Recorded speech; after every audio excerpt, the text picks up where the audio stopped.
자, 오늘 함께 은혜 나누실 말씀은 시편 137편 1절에서 9절 말씀이 되겠습니다. 제가 봉독합니다. 우리가 바벨론의 여러 강변 거기에 앉아서 시온을 기억하며 울었도다. 그 중에 버드나무에 우리가 우리의 수금을 걸었나니 이는 우리를 사로잡은 자가 거기서 우리에게 노래를 청하며 우리를 황폐하게 한 자가 기쁨을 청하고 자기들을 위하여 시온의 노래 중 하나를 노래하라 함이로다. 우리가 이방 땅에서 어찌 여호와의 노래를 부를까? 예루살렘아, 내가 너를 잊을진대 내 오른손이 그의 제주를 잊을지로다. 내가 예루살렘을 기억하지 아니하거나 내가 가장 즐거워하는 것보다 더 즐거워하지 아니할진대 내 혀가 내 이천장에 붙을지로다. 여호와여, 예루살렘이 멸망하던 날을 기억하시고 에돔 자손을 치소서. 그들의 말이 헐어버리라 헐어버리라 그 기초까지 헐어버리라 하였나이다. 멸망할 딸 바벨론아, 내가 우리에게 행한 대로 내게 갚는 자가 복이 있으리로다. 내 어린 것들을 바위에 메어 치는 자는 복이 있으리로다. 예레미야 선지자에 의하면 바벨론의 포로로 잡혀간 유다인들의 수가 4,600명이라고 예레미야 52장 30절에 기록되어 있습니다. 결코 적은 숫자가 아닙니다. 그렇게 끌려간 유다인들은 무엇보다도 그냥 바벨론에서 살아남아야만 했습니다. 생존, 그것이 그들의 삶의 목표가 되어야만 합니다. 사실 바벨론에서의 이 유다인들의 삶에 대해서 우리는 아는 것이 별로 없습니다. 성경 기록도 거의 없습니다. 그렇기 때문에 그 형편이 어땠는지 가늠은 못합니다. 그저 아는 것, 지난주에 말씀드렸던 다니엘, 그리고 그 세 친구들, 그러고 보면은 그들은 뭐 잘 산 것 같거든요. 그러니까 포로 잡혀가가지고서 잘 살았네 생각하실지 모르겠지만 그들은 잘 살지 못했습니다. 잘 살 수가 없었습니다. 그들의 힘들고 비참한 삶에 대해서 그나마 조금이나마 맛을 볼 수 있는 것이 오늘 우리가 읽은 시편 137편입니다. 그나마 유일하게 바벨론에서의 삶이 어떠했는지 아주 조금 표현하고 있는 시입니다. 사실 시편 126편도 바벨론과 연관이 되지만 시편 126편은 바벨론의 생활이 다 끝나고 포로에서 귀환해서 고국으로 돌아가라 라고 하는 칙령이 내려진 이후에 드디어 돌아가게 됐다 라고 하는 기쁨의 노래가 126편인 반면에 137편은 슬픔과 애환이 가득 담긴 그러한 시입니다. 자, 그러면 오늘 시편 137편에 기록된 내용을 가지고 유다 민족의 애환에 대해서 좀 알아보고 우리의 인생에서도 우리가 포로 잡혀갈 일은 없겠지만은 갑작스러운 어려움, 그리고 우리가 어떻게 할 수 없는, 벗어날 수 없는 그러한 상황에 처해 있게 된다고 할 때 우리가 어떻게 처신하고 행동하는 것이 좋을까? 그러한 것을 좀 생각해보는 시간을 갖고자 합니다. 여러분, 인생에서 정답은 없어요. 그냥 잘 살아내면 그것이 정답이에요. 본문에서 노래하는 자들이 있습니다.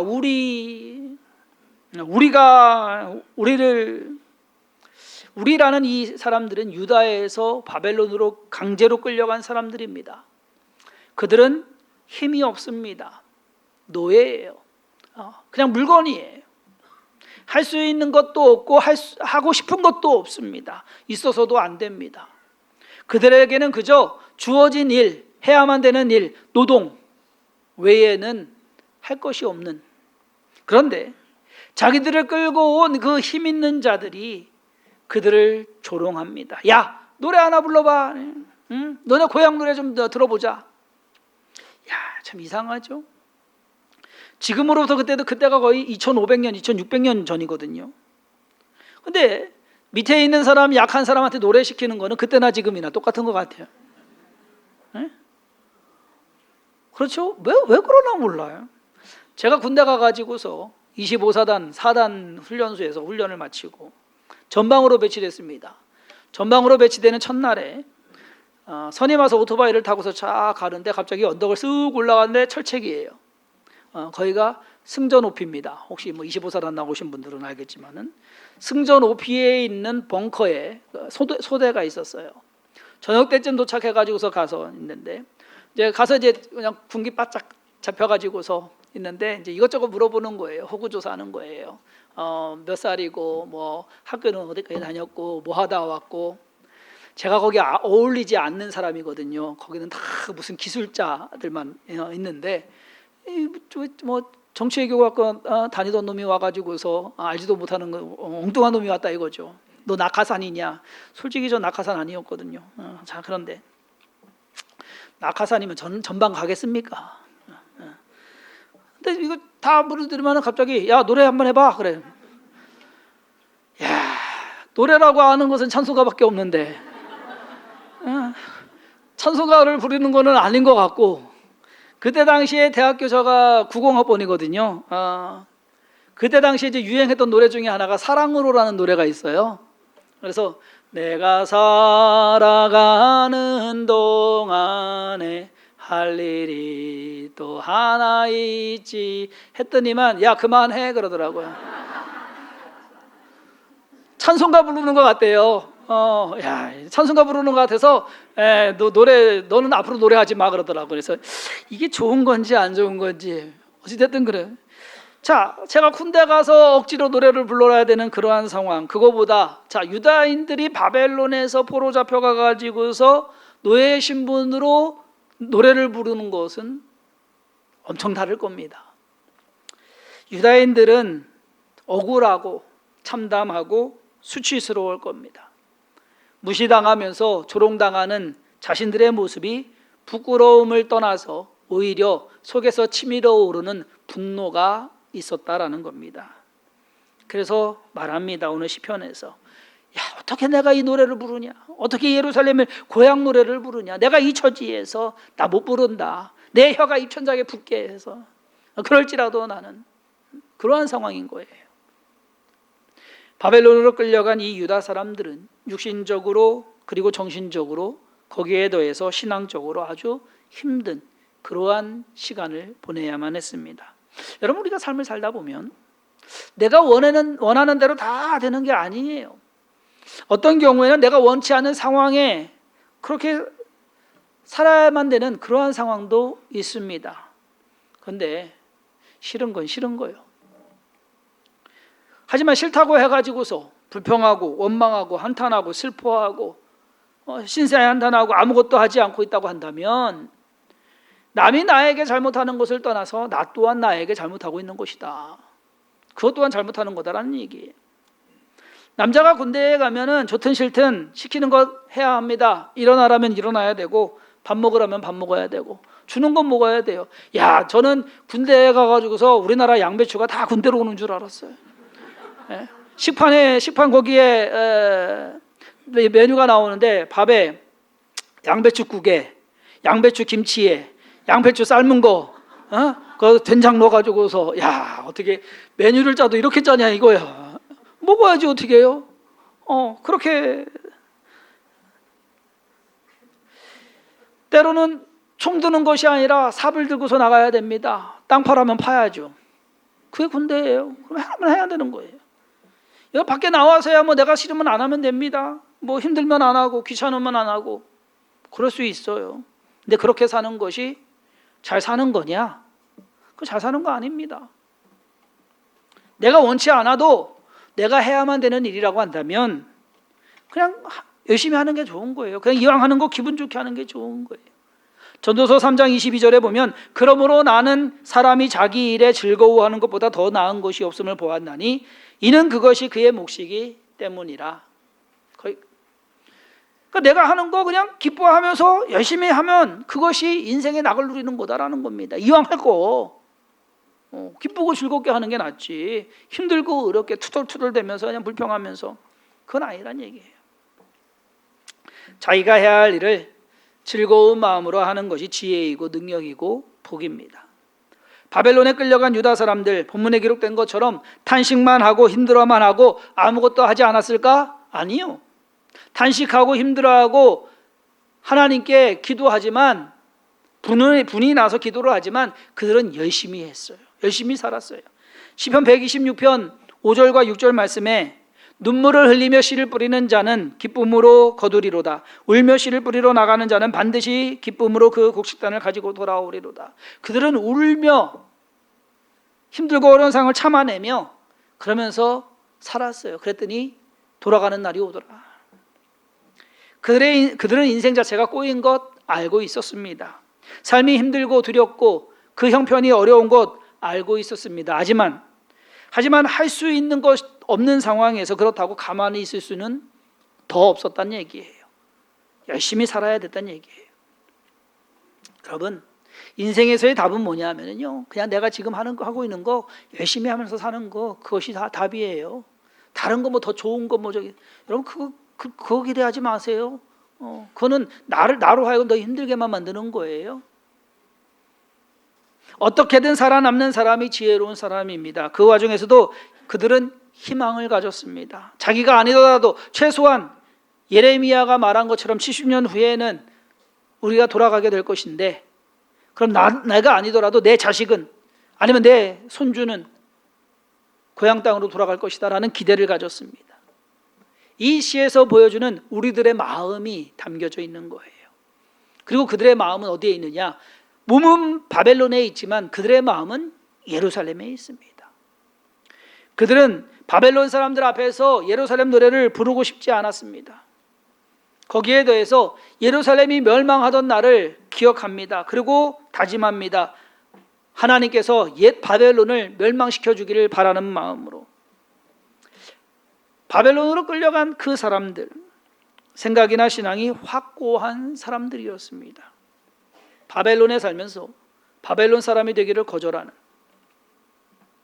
바벨론에서 오히려 유다인으로서, 이스라엘 백성으로서, 하나님의 백성으로서 살기를 고집부리는 사람들. 오늘 본문 5절과 6절 말씀에 말하듯이, 예루살렘아 내가 너를 잊을진대 내 오른손이 그의 재주를 잊을지로다. 내가 예루살렘을 기억하지 아니하거나 내가 가장 즐거워하는 것보다 더 즐거워하지 아니할진대 내 혀가 내 이천장에 붙을지로다. 잊겠다는 얘기예요? 잊지 않겠다는 얘기예요. 더 강하게. 비록 바벨론에 끌려온 신사라 하더라도 자기가 유다인인 것, 이스라엘 백성인 것, 그리고 자기 고향이 예루살렘인 것, 그것은 잊지 않겠다라는 말입니다. 여러분, 포로로 끌려간 것과 이민을 간 것은 차이가 많아요. 그렇지만 이국 땅에 살게 된다 할 때 그곳에 익숙해지고 물들기 마련이거든요. 제가 미국에 살아봤잖아요. 한국에서 이제 이민을 와요. 여러 모양으로 와요. 그러면 아이들, 꼬맹이들 있잖아요. 초등학교 저학년 애들은 미국 와가지고서 6개월 안에 영어 거의 마스터합니다.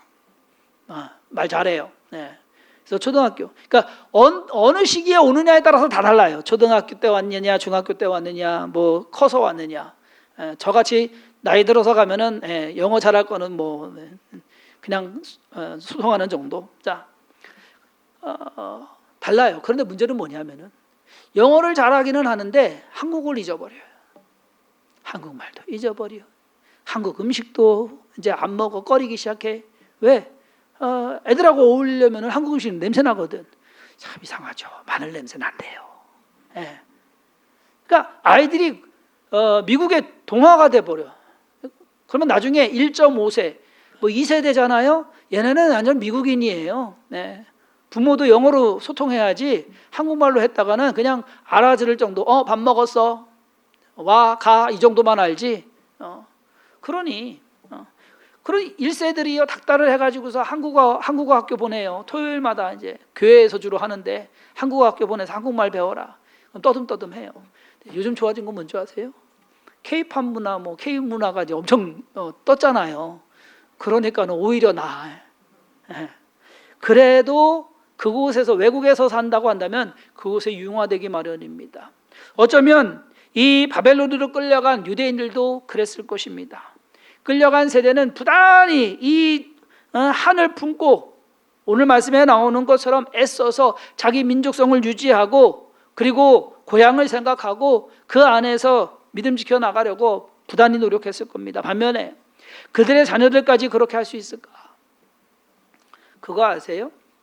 신앙도 세대가 내려가면 내려갈수록 1세대와 2세대, 3세대 4세대, 5세대. 지금 한국은 좀 5세대 정도까지 내려온 것 같아요. 5세대.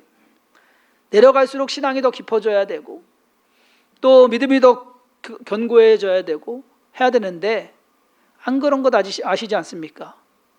오히려 1세대 때의 그 뜨거운 신앙이 그냥 물불 가리지 않고 그냥 열심히 했던 그것이 어떻게 보면 어리석고 어떻게 보면 무모하고 그래 보일지 모르지만 그 신앙이 훨씬 낫더라.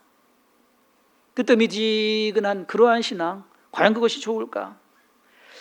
지금 시편 137편을 부르는 유다 사람들은 나라를 잃었습니다. 강제로 끌려왔습니다. 처참한 상황입니다. 자, 그랬을 때 이들의 믿음은 어땠을까요? 하나님 버렸을까요? 우리를 망하게 하신 하나님, 끌려오게 하신 하나님, 이 힘들고 어려운 삶을 살게 하신 하나님, 그 하나님이 어떻게 하나님이냐? 그 하나님을 버렸을까요? 아니요. 오히려 더 하나님 붙잡았어요. 오히려 더 하나님 믿었어요. 오히려 그들의 신앙은 더 강해졌습니다. 시편 137편이 그들의 그 고집스러운 신앙을 보여주고 있습니다. 그러면서 그들은 두 가지 바람을 말합니다. 하나는 하나님께서 에돔 자손을 멸해달라라는 기도입니다. 오늘 말씀 7절에 여호와여 예루살렘이 멸망하던 날을 기억하시고 에돔 자손을 치소서. 그들의 말이 헐어버리라 헐어버리라 그 기초까지 헐어버리라 하였나이다. 그래서 에돔 자손에 대해서 뭔가 한이 사무친 거예요. 왜 에돔일까요? 이스라엘 주변에 다른 민족들 많아요. 모압도 있고 암몬도 있고 그리고 블레셋도 있고 더 내려가서는 애굽도 있고 모두가 다 그런 형편이거든요. 바벨론에 의해서 다 점령당하는 그러한 상황인데 에돔은 이 이스라엘이 남유다가 망하는 것이 센통이다라고 와서 조롱한 것 같아. 다 부셔버리라고 그냥 참회는 안되게 해라고. 아니 남들은 힘들고 어렵고 지금 죽어가고 그리고 다 파괴되고 있는데 거기에 와가서 도와주지는 못할 망정 그냥 불난데 기름을 붓는 그러한 격이 됩니다.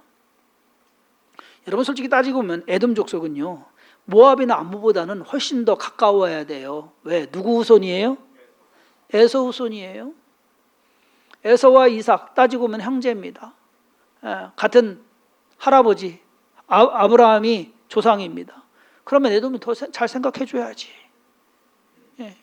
그런데 에돔이 오히려 와서 불난 집에 부채질을 하고 있네. 참 이상하죠.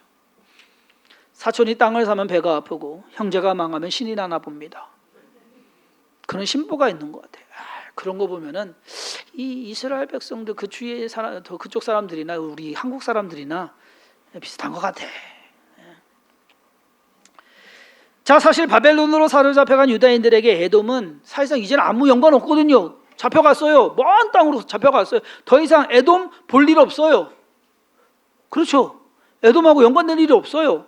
그런데 이 에돔 족속만큼은 싫었나 봐요. 그래가지고서 하나님 그놈들 그냥 치소서. 여러분 사람을 증오하고 저주하는 것이 옳은 일일까요? 옳은 일은 아니겠죠.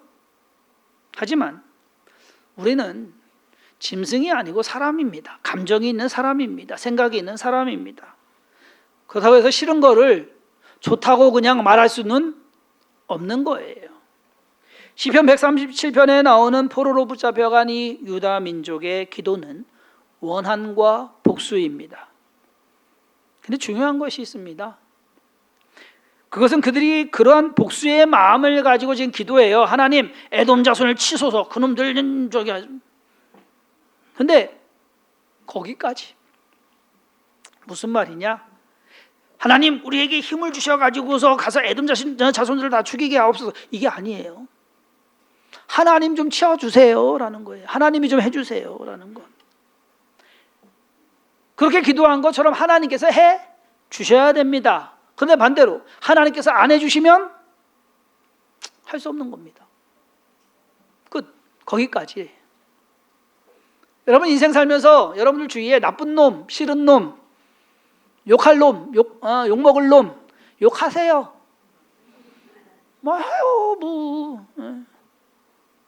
욕하시라고. 뭐 저주도 하시고 뭐 기도하시려면 기도까지 해서 하나님 치소서 이렇게 하세요. 그런데 거기까지만 하시란 얘기예요. 여러분들이 가서 때리거나 해를 가하지는 말란 얘기예요. 때리고 해를 가하는 것은 하나님께서 하실 일입니다. 하나님께서 안 하시면 나도 그만 가만히 있어야 됩니다.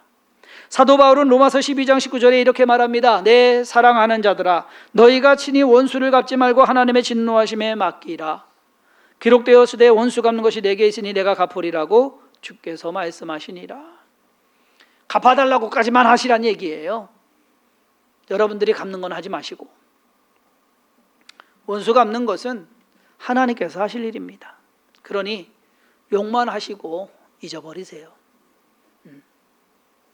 자, 첫 번째 바람은 에돔이 멸망당하는 것. 두 번째 바람은 뭐냐? 바벨론이 멸망당하기를 바라는 간절한 마음이 표현됩니다.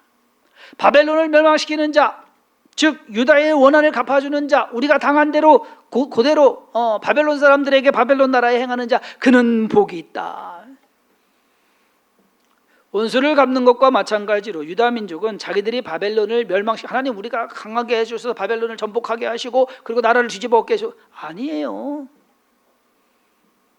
언젠가 하나님이 예레미야 선지자를 통해서 약속하신 것처럼 70년 후에 이 나라가 망하게 될 것인데 이 나라를 망하게 하는 그 사람은 복이 있다.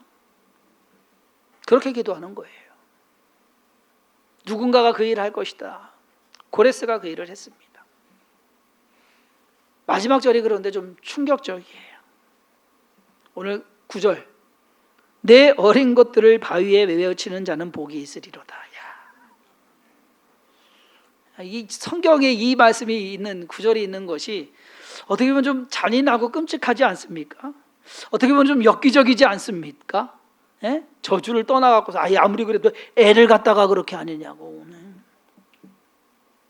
그만큼 한이 맺힌 겁니다. 속이 부글부글 끓고 심장이 터지는 것 같은 그러한 상황에서 내색하지 않고 참고 살아야만 하는 바벨론으로 끌려간 이 사람들 심정은 그러한데 하나님 좀 알아주세요 라고 하는, 이것도 말로만. 이 사람들이 자기 바벨론 아이들 갖다가 바위에 메어 치겠습니까? 아니요. 그들은 그렇게 하지 않습니다. 근데 그러기를 바라는 마음만 있는 겁니다. 그렇게 될 날을 기다리며 기대하며 기다리는 겁니다. 시편 137편을 읽고 묵상하면 약간은 이게 성경에 있어도 괜찮은 거야 라고 하는 그러한 생각도 듭니다. 억울하고 힘든 상황에서 그것을 극복하거나 해결하거나 헤쳐나올 생각은 하지 않고 원수 갚아주세요 라고 하는, 내가 당한 대로 똑같이 그렇게 좀 해주세요 라고 하는 그런 내용이잖아요. 하지만 시를 가만히 읽고 또 읽고 묵상하면 그렇게라도 해서 내 마음의 분이 좀 풀렸으면 좋겠다라고 하는, 그렇게 해서 좀 분 좀 가라앉히고, 여러분 저기 한 거 그냥 꾹꾹 누르고만 있는 게 잘하는 게 아니에요. 병나요. 힘든 것 감추고 사귀는 것이 아니라 힘든 것은 힘들다고 말하고 더 나아가서 하소연도 하고 하나님께 푸념도 하고 하나님께 원망도 하고 하세요. 솔직하게 꾸미지 말고 격식 차려가지고서, 여러분 이거 아닙니다. 힘들고 어려운 상황이 오면 여러분들 어떻게 하는 것이 좋을 것인가? 제가 결혼하고 이제 아들 은사를 2000년 12월생입니다. 낳고 얼마 지나지 않아서 아버지하고 문제가 생겼어요. 갑자기 생활비가 뚝 끊겼습니다. 저랑 아내랑 둘 다 그냥 주말에 요즘 말로 하면 교육전도사, 다른 교회에 이제 교육전도사 하고 있었거든요. 그러면 새 가족 살기에는 이제 부족한, 그때 애 태어나가지고서 기저귀 들어가죠, 분유 들어가죠, 그래서 돈을 벌어야 됐습니다. 할 줄 아는 게 없습니다. 저희 집사람은 고등학교 때부터 아르바이트를 시작해서 별의별 걸 다 해봤거든요. 근데 저는 그때까지 아르바이트 한번 안 해봤거든요. 금수저? 맞습니다. 그래서 할 수 있는 일을 생각하다가 장인어른하고 저희 장인어른이 페인트를 하셨어요. 근데 이제 하청을 받아가지고서 일을 하는데 그 하청 주는 그 사람이, 그러니까 말하자면 하청을 주려면은 30%를 떼고서 70%로 하청 일하게 합니다. 그런데 얼마에 계약했는지를 말을 안 하는 거예요. 그리고 이거 얼마에 해 이렇게 해버리는 거예요. 그러면 자기가 떼먹는 게 더 많다는 얘기예요. 그러면 빠듯빠듯하게 이제 일해갖고서 저기 하는 그런 상황이었었어요. 그러다가 제가 이제 뭔가 일을 해야 되니까 회사 하나 차리자고 같이 의기투합해가지고서 이제 막 뭐 아무것도 없이 미국에서 이제 회사를 차렸습니다. 이름도 제가 줬어요. 캘리포니아 알파 페인팅이라고. 근데 해가지고서 이제 저가 할 수 있는 거는 뭐 페인트 가서 하는 거가 아니라 이제 견적 보는 걸로 해가지고, 근데 일을 알아야 견적도 보죠. 그래서 제가 한 달 동안 멕시칸 일꾼들하고 같이 일을 다녔어요. 한 달 동안을 다녔어요. 아침에 6시에 나갑니다. 그러면 7시에 사무실에서 출발해서 현장에 가면 8시에서 9시. 그러니까 LA 그 오렌지 카운티에서 이쪽 남쪽으로 내려갑니다. 백인들 지역으로. 그쪽으로 해가지고서 일을 합니다. 일을 하면은 하루 종일 일하고 해가 떨어져야, 그때만 해도 해가 떨어져야 퇴근했어요. 그러니까 일을 많이 이제 하는 거죠. 지금은 5시만 되면 짐 싼다고 그러대. 자, 막 일을 시작했는데 장인어른이 집에 와가지고서 저 놀리는 거예요. 야, 김서방한테 일을 시켰더니만은 하루 종일 벽 하나 칠하고 있더라.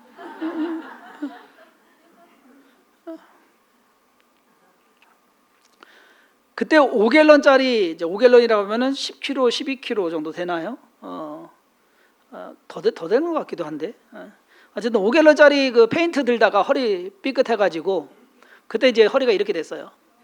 그래서 가을만 되면 10월, 11월만 되면 이렇게 한 몇 년을 그렇게 살았어요. 이번에 목 디스크 때문에 가서 사진 찍었더니 척추도 이렇게 휘었대. 어쨌든 자, 한 달 딱 일하고 이제 견적을 다니기 시작했습니다. 장인어른하고 둘이 같이. 저 혼자 다닐 수는 없으니까.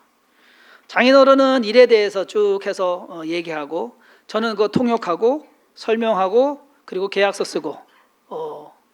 그러면 이제 그때부터는 일을 어떻게 하냐? 아침에 나가서 일꾼들 보내요. 팀이 6개 팀까지 돌아갔어요. 근데 일을 보내고 그러면은 이제 가서 처음 이제 시작하는 데 가서 주인하고 설명하고 일 시작시키고, 페인트 회사 와가지고서 페인트 주문한 거 픽업해가지고서 갖다 주고, 그리고 낮에 견적 보고, 그러고서는 하루에 300마일, 그러니까 우리나라 키로수로 하면은 한 480km. 많이 다닐 때는 그렇게 다녔어요.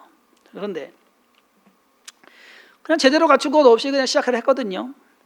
첫 해 매출이, 제가 기억하기로는 첫 해 매출이 100만 불이었습니다. 안 놀라시네? 첫 해 매출이 10억이란 얘기요. 네. 딱 3년이라고 한국에 들어왔습니다. 장인어른 지금 그 회사 잘 운영하고 계시거든요. 갑자기 어려워졌을 때 화내고 힘들어할 수 있었습니다. 근데 그렇게 하지 않았습니다. 아버지 욕할 수도 있었겠지만 뭐 그때는 그렇게 하지 않았습니다. 오히려 지금도 욕하는 것 같습니다. 3년간의 페인트 그 일로, 솔직히 목사하고 페인트하고 아무 상관없잖아요. 오히려 저 영어가 엄청 늘었습니다. 왜냐하면 백인들 상대로 설명해야 되죠. 또 가서 뭐 저기 해야 되죠. 대화해야 되죠. 하다 보니까 학교에서 배우는 영어하고는 다르거든요. 그래서 영어가 많이 늘었어요. 거기에 더해서 일하는 것도 조금은 알게 되고, 손님 상대하는 거, 사람 상대하는 거, 그리고 일꾼 다루는 거, 그런 거 배운 거예요. 제가 잘났다고 말씀드리는 거 아니에요. 제가 그때 잘했다, 그거 말씀드리는 거예요. 그냥 힘든 상황에서 힘들어하면서 불평하고 원망하고 있으면 뭐가 됩니까? 되는 거 없습니다. 뭐라도 해야 되는 거예요. 바벨론으로 끌려간 이스라엘 백성들도 속으로는 화나고 그리고 바벨론 저주하고 저놈들 죽어야 되는데 라고 하지만 그거는 하나님께 기도하고 하나님께 맡겨버리고 자기들 해야 될 거 그냥 묵묵히 해나가면서 그 70년을 버텨냈습니다. 주성인교회 성도님들 또한 지금 아니면 앞으로 어려운 상황에 처할 수 있습니다. 그럴 때 왜 나만 이렇게 힘들게 하냐? 아니요, 다들 힘들어요. 잘 버텨내시기를 바라고 여러분들이 해야 될 일이면 또 힘들어도 해나가시기를 바라고 그렇게 해서 인생을 좀 지혜롭게 잘 살아가시기를 주님의 이름으로 축원합니다. 기도하겠습니다. 하나님께서 우리의 삶을 주관하고 인도해 가십니다. 때로는 우리의 마음에 들지 않는다 하더라도 하나님 마음에는 드는 그러한 인생 되게 하여 주옵소서. 하나님께서 우리의 모든 삶을 주관하시고 인도해 가실 때 하나님 우리에게 지혜가 부족하고 믿음이 부족하고 능력이 부족하고 물질이 부족합니다. 그것 때문에 힘들어하지 않게 하시고 그 모든 것을 필요한 것을 채우시고 공급하시는 하나님을 기대하게 하시고 그 하나님을 의지하고 기도하게 하여 주옵소서. 우리의 모든 삶 가운데 영광 받으실 하나님을 찬양하오며 예수님의 이름으로 간절히 기도했사옵나이다.